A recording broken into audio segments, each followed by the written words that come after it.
கிழிஞ்சிது, ரத்தம் ஒழுது, ஆஃப்டாயில் போட்டுருக்கான். 4 அடி கொடுத்தாங்க, தொடையிலேருந்து சிம்மின் ரத்தம் பீறிட்டு வருது. நமக்கு எப்படி போவோம், ஒரு 10-12 வயசு இருக்கும். நான் செய்யலன்னு சொல்கிறேன், நீ அடிக்கிறேன்னு சொல்லிட்டு இனிமேல் நான் வாழ்ந்து பிரயோஜனமாக சொல்லிட்டு நம்ப மாட்டேங்க. நேரம் கிராமப்புறத்தில் ஒத்த கதை இருக்குது. ஒத்த கதை எந்த வீட்டில் இருக்குது, முட்கள் இப்போ ரத்த கதை வந்து ஒத்த கதை வீடு ஒரு 2-3 பட்டை இருக்கும். ஒத்த கதை ஒரே தாள் போட்டு போட்டுப்பாங்க தெரியுங்களா. ஒத்த கதவு, அந்த ஒத்த கதவு மேலே ஏறி பரனில் சுருக்கு போட்டு கையில் தர்றேன். நான் உயிரோடு இருக்க மாட்டேன், தற்கொலை பண்ணிக்க சொல்லிட்டு மேலே போனால் நம்ம அட்டாரின்னு சொல்லுவாங்க, பரன் சொல்லுவாங்க.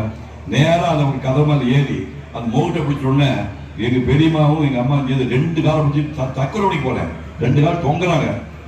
அந்த 2 குண்டு பொம்பளைகளை தாங்குற அளவுக்கு நான் பிடிச்சிக்கிறோம். எவ்வளோ ஸ்ட்ராங்காக இருக்குமா, பிடிச்சி உள்ளே செத்து போவேன் விடான்னு சொல்லி தகராறு பண்ணி அப்புறம் வந்து ஒரு 10 நிமிஷம் இழுத்து போட்டாங்க. இழுத்து கீழே போட்டதுக்கப்புறம் நான் ரொம்ப ஊர்லேயே ஒரு புச்சாதி பையன். நான் எங்கள் பெரியம்மா வந்து எங்கள் அம்மா சொந்தாக்கா. அவன் சொன்னாங்க, ஏன்டா சாமி ஊருக்கெல்லாம் புத்தி சொல்கிற பையன், நீ இப்படி பண்ணிட்டியாடா என்னடா அப்படின்னு சொல்லிட்டு, நீ எதாவது ஆசை மோசம் போயிட்டு அப்போ நாங்கள் உயிரோட இருந்தால் பிரயோஜனம்ட்டாங்க.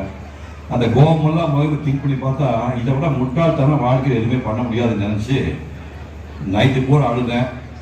ஒவ்வொரு வெள்ளிக்கிழமையும் பெரியம்மா தோட்டத்துக்கு போவேன். போனோம்னா அது பிரச்சனையாகி போகணும். 6 மாதம் தோட்டத்துக்கு போகவே இல்லை. இப்படி வந்து புக்கிலே எழுதியிருக்கேன். நான் இந்த மாதிரி உணர்ச்சி வசப்பட்டு தற்கொலை பண்ணி போய் தப்பிச்சிடறேன். நான் புக்கில் எழுதியிருக்கேன்.